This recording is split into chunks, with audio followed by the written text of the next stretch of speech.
The moment she stepped onto the plane, her heart was racing, not from excitement, but from the uncertainty of what awaited her. All she wanted was a quiet flight home. But when the airline staff treated her with blatant disrespect, she knew this was more than just an inconvenience. It was a test of her character. What happened next would not only change her journey, but also leave the airline staff regretting their actions in ways they never expected. Could one woman's courage and resilience alter the course of an entire flight? Stay tuned to find out. Her name was Emily Harris, a woman in her early 40s who had spent most of her life working tirelessly to balance her career and personal life. A successful marketing executive, Emily had spent years climbing the corporate ladder, always sacrificing personal time for the sake of ambition. But today, after months of hard work, she was finally heading home to reconnect with family. It had been a long and exhausting journey. Long meetings, endless presentations, and sleepless nights. And all Emily wanted now was to sit back, relax, and escape into a quiet, peaceful flight back to her mother's house in a small town on the East Coast. Her heart beat a little faster as she walked down the narrow aisle of the airplane, searching for her seat. The flight attendants were busy in their duties, attending to passengers with practiced efficiency. Emily had booked her ticket months in advance and secured an economy seat, but she wasn't worried. After all, she was used to long-haul flights, having flown for work often. Yet today, there was an undercurrent of discomfort in the air. Emily finally reached her seat, a middle spot in the last row of the aircraft. As she settled in, she noticed the flight attendant, a young woman in her 20s, glancing over at her with a raised eyebrow. Emily gave a small, friendly smile, expecting the usual warm greeting she had received on every other flight. But the attendant didn't respond in kind. Instead, she turned away dismissively and began speaking to the passengers seated behind her, almost as though Emily didn't exist. It wasn't the first time she'd encountered a less-than-friendly crew member, but it still stung. Emily shrugged it off, trying to focus on the comfort of the flight. She adjusted her seatbelt and sighed deeply, staring out of the window, watching the ground beneath her become smaller and smaller. The plane took off, and for a brief moment, she let herself sink into the familiar rhythm of the sky. But as the flight went on, the discomfort grew. The flight attendants continued to rush down the aisles, handing out snacks and drinks, but they seemed to be avoiding her seat. At one point, the attendant who had dismissed her earlier passed by, glancing at Emily but not offering anything. Emily didn't think much of it. Perhaps she was just busy, but soon it became clear that there was something more to it. With a deep breath, Emily tried to remain calm. She didn't want to make a scene, but the feeling of being ignored was starting to weigh on her. She quietly watched as the flight attendants engaged in casual conversations with other passengers, even stopping to chat and laugh with those seated in first class. It was then that Emily realized something that would ignite the spark of tension. Their behavior wasn't just dismissive, it felt like something personal. Was it because she was seated in economy, or was there something more to this treatment? Emily's mind raced as she thought about how she could confront the situation without escalating it. Yet she couldn't shake the feeling that something bigger was unfolding. What did she do to deserve this treatment? It wasn't until an unexpected incident later in the flight that the true nature of the situation would become crystal clear. The flight had been cruising for a few hours now, and Emily was starting to feel the familiar fatigue that came with long-distance air travel. Her eyes began to feel heavy as the noise of the plane's engines hummed in the background. She had hoped to catch up on some much-needed sleep, but the discomfort in the cabin lingered, like a persistent cloud hanging over her. The flight attendants moved up and down the aisle, most of them looking preoccupied and impersonal. Emily watched as they interacted with the passengers in first class, laughing and engaging in light conversations. But when they reached the middle or back rows, their demeanor changed. There was a noticeable difference. The smiles were replaced with forced politeness, and the attention they gave felt rushed, almost mechanical. It was during one of these rounds that Emily's patience wore thin. The young flight attendant, who had given her the cold shoulder from the moment she boarded, was making her way down the aisle again. She was handing out drinks, but when she reached Emily's row, she simply passed by, as though she had forgotten to stop. "Excuse me," Emily called out, her voice quiet but firm. The attendant slowed for a moment, then glanced at Emily with barely concealed annoyance. "Yes, I asked if I could have a drink," Emily said, her tone calm but assertive. The attendant raised her eyebrows. "Are you sure you want one? You're in the back," she said with a hint of disdain, almost as though Emily's request was an inconvenience. Emily's face flushed with embarrassment, but she tried to stay composed. "I'm sure," she replied. "I'd just like a soda, if that's okay." The attendant didn't say another word, but she turned away without acknowledging Emily further. As she walked down the aisle, Emily could feel the eyes of nearby passengers flicking between her and the flight attendant. She couldn't help but feel like an outsider in her own seat, as though the simple act of asking for a drink had somehow broken some unwritten rule. A few moments later, the attendant returned, her face as cold as ever, and handed Emily a can of soda with a curt, "Here." She didn't wait for Emily to thank her or even acknowledge her presence. She simply turned and walked off. Emily tried to brush it off. Maybe the attendant was having a bad day. It wasn't worth dwelling on. But the feeling of being treated as less than, as though she didn't belong, lingered.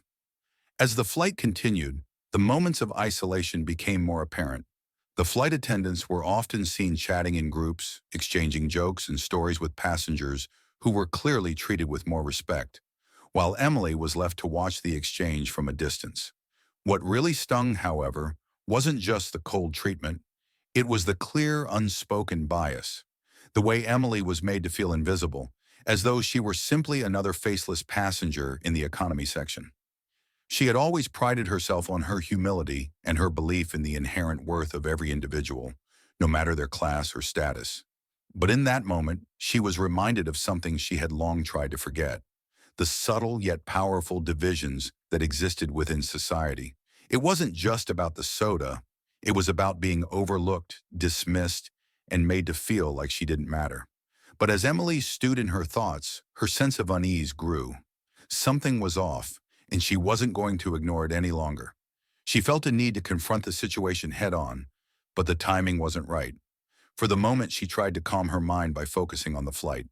The rhythmic hum of the engines was almost soothing, and she tried to lean back, closing her eyes to sleep. However, sleep didn't come. It was then that the real catalyst for the escalating tension took place.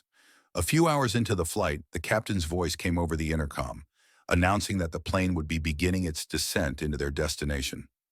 As passengers began to stir, gathering their belongings and preparing for landing, Emily felt her stomach drop. She had always disliked the descent. The pressure changes, the turbulence, the sudden jolt of the plane coming down after hours of smooth flying. She adjusted in her seat, making sure her seatbelt was secure, and started to mentally prepare for the landing. But just as the plane began its descent, something happened that would change the course of the entire flight. There was a sudden lurch, a sharp dip that sent a wave of discomfort through the cabin. Passengers gripped the armrests, and a few of the younger children began to cry. Emily's heart skipped a beat as the plane seemed to drop further than it should have. For a moment, everything felt chaotic. The flight attendants, who had been moving up and down the aisle preparing for landing, were thrown off balance as well. One of them, the same young attendant who had been dismissive toward Emily earlier, stumbled as the plane jolted again. In that instant, she collided with Emily's seat, spilling the contents of her drink onto Emily's lap. "Hey!" Emily exclaimed, trying to avoid the wetness spreading across her clothes. "Be careful!" The attendant, looking flustered but unbothered, snapped back sharply. "It's not my fault. You shouldn't have your seat reclined." The words hit Emily like a slap. She was stunned, but as the flight attendant moved away, she couldn't help but feel a rising tide of anger. "Shouldn't have my seat reclined," Emily thought. "I've been sitting here this entire flight, just like everyone else." Before she could respond, the attendant was already out of earshot, continuing her preparations for landing, as though nothing had happened.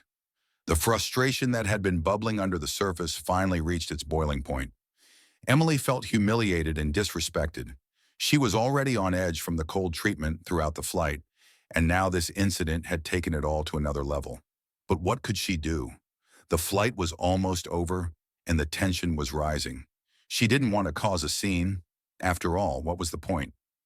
The rest of the flight proceeded with minimal interaction. and Emily felt the weight of the entire ordeal settle heavily on her chest. The brief moments of discomfort, the dismissive treatment, the careless attitude of the flight attendants, all of it had slowly built up, like a slow-burning fire. But it wasn't until they finally landed and the passengers started to disembark that the real impact of the flight would come to light. As Emily stood up, ready to grab her carry-on from the overhead bin, she couldn't shake the feeling that she needed to speak up, that she needed to make her voice heard. And that's when it happened, the moment that would send shockwaves through the entire flight crew. The plane's wheels touched the runway with a jolt, and the cabin filled with the sound of the landing gear scraping the asphalt. Emily felt the familiar pressure of descent push her deeper into her seat. The momentary chaos of turbulence was replaced by the quiet hum of the aircraft as it taxied toward the gate. She had spent the last few hours replaying every moment of the flight in her head. The cold stares, the dismissive remarks, and the spilled drink. Her mind raced as the frustration and anger built up inside her. Enough is enough, she thought. I can't let this go. As the plane slowed to a stop at the gate, the seatbelt sign flickered off, and the usual scramble to grab bags and make a swift exit began. Emily sat for a moment, looking out the window as passengers filed toward the front of the plane. She knew the flight attendants would be preoccupied with their final duties. This was her moment. She stood up slowly, her mind made up. Her hand gripped the overhead bin as she waited for the aisle to clear. She had planned to walk off the plane quietly, head down, just another anonymous traveler. But the hurt that had been building all flight long now transformed into something else. A determination to be seen, to demand respect. As she stepped into the aisle, she noticed the young flight attendant near the front of the cabin, laughing with a group of passengers. For a split second, Emily thought about just walking past, avoiding confrontation altogether.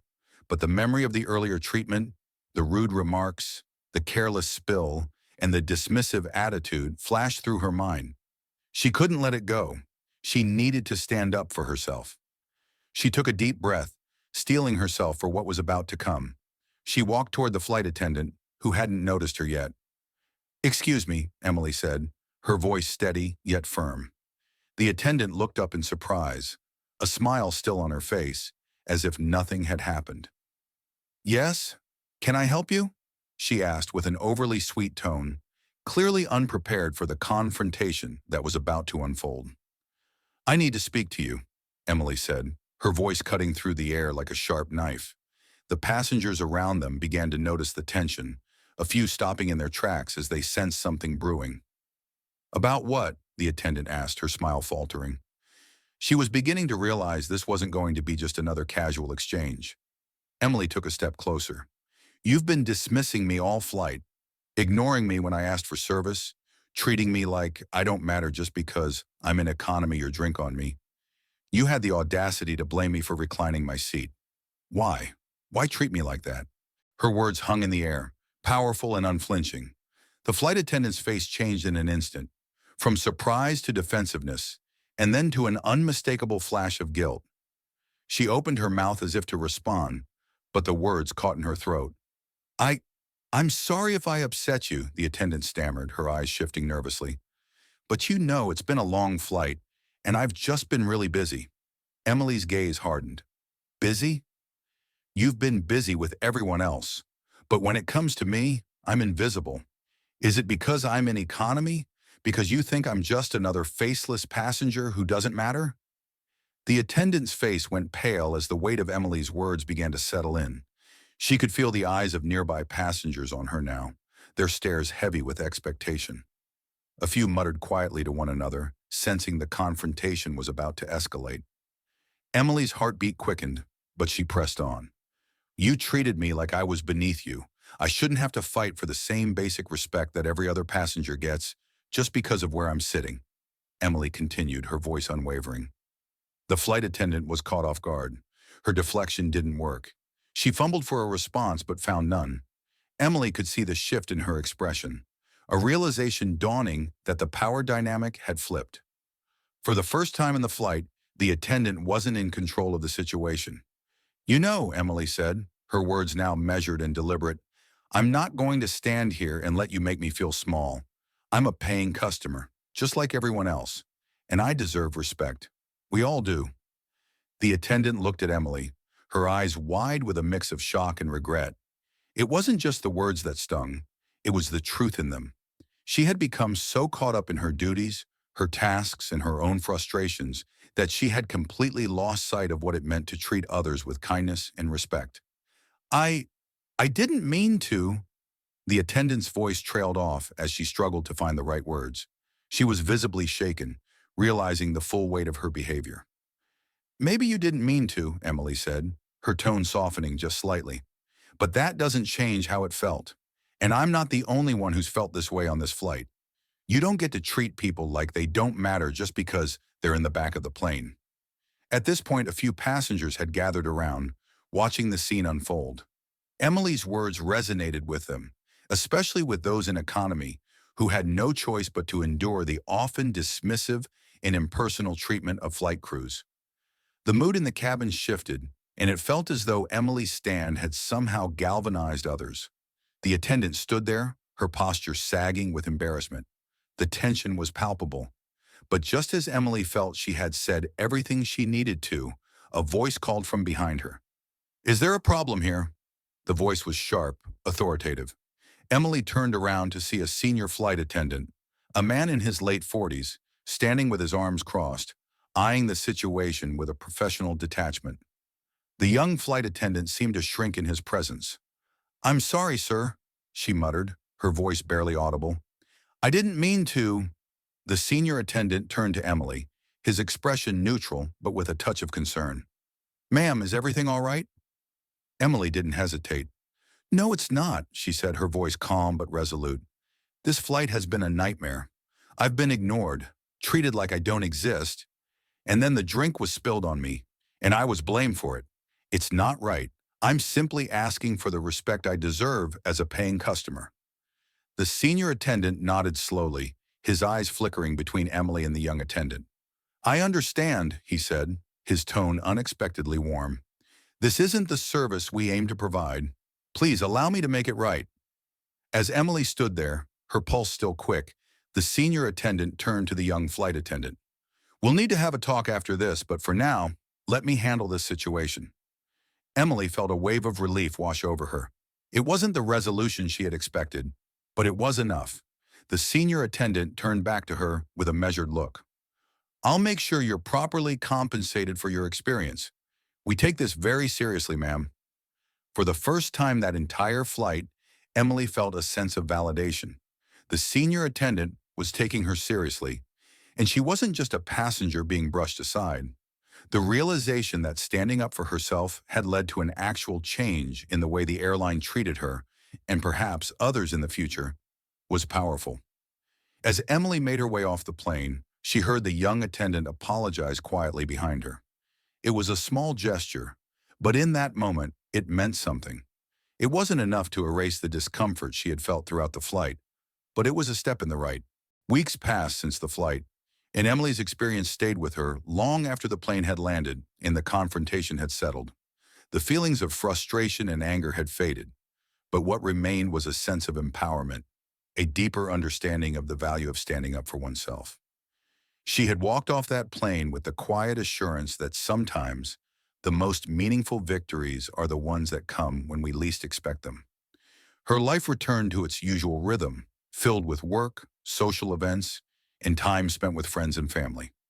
But the ripple effects of her confrontation spread far beyond that one moment, touching the lives of others in ways Emily couldn't have predicted.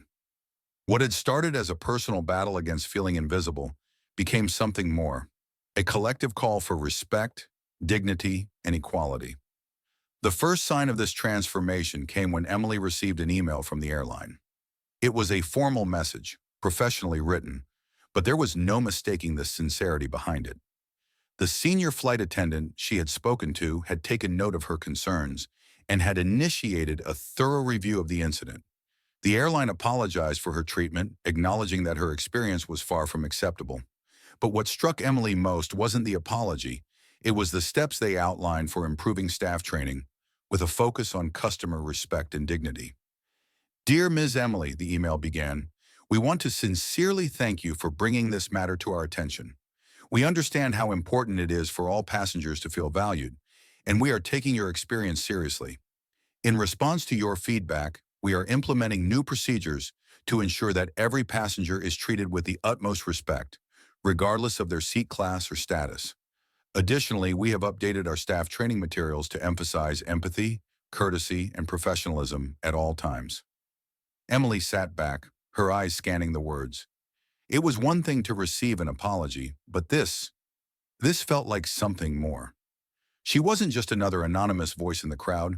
She had sparked a shift, and the airline had recognized her power to influence change.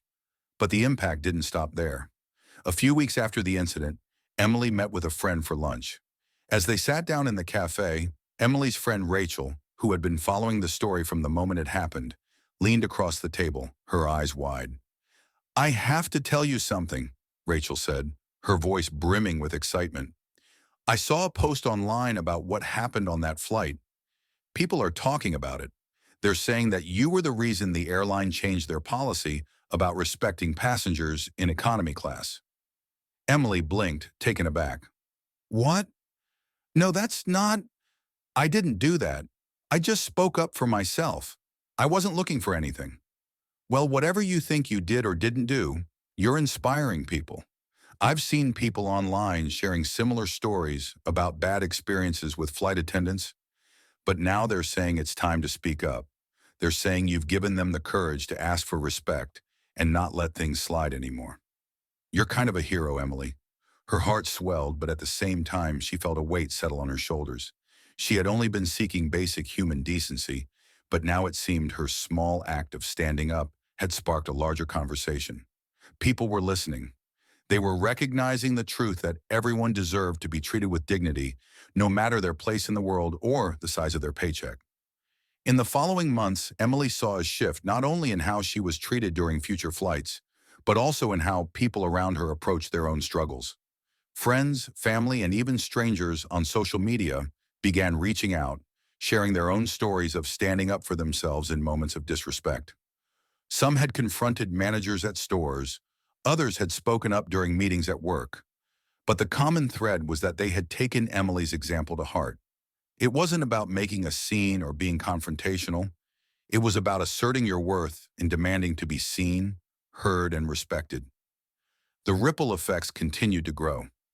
A few months later, Emily received an invitation from the airline's corporate office to participate in a panel discussion about customer service and how companies could better support their passengers.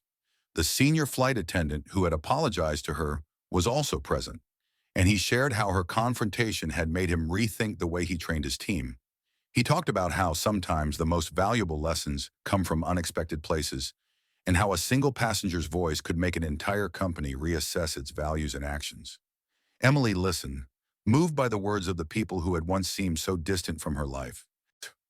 The man who had been stern and impersonal at the beginning was now speaking with humility and respect, acknowledging the impact that Emily's simple act of standing up for herself had had on him and his colleagues. It was a full-circle moment, one that reinforced the belief that change doesn't always have to come from the top down. Sometimes it starts with a single, quiet voice. Her participation in the panel discussion was the beginning of a new chapter in her life.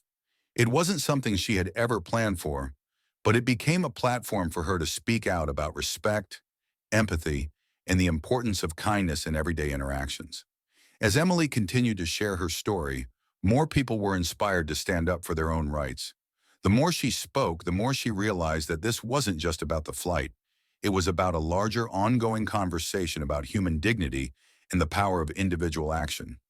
Looking back, Emily couldn't help but marvel at how the incident on that airplane, which had felt so isolating and humiliating in the moment, had become the catalyst for something much bigger than she could have imagined.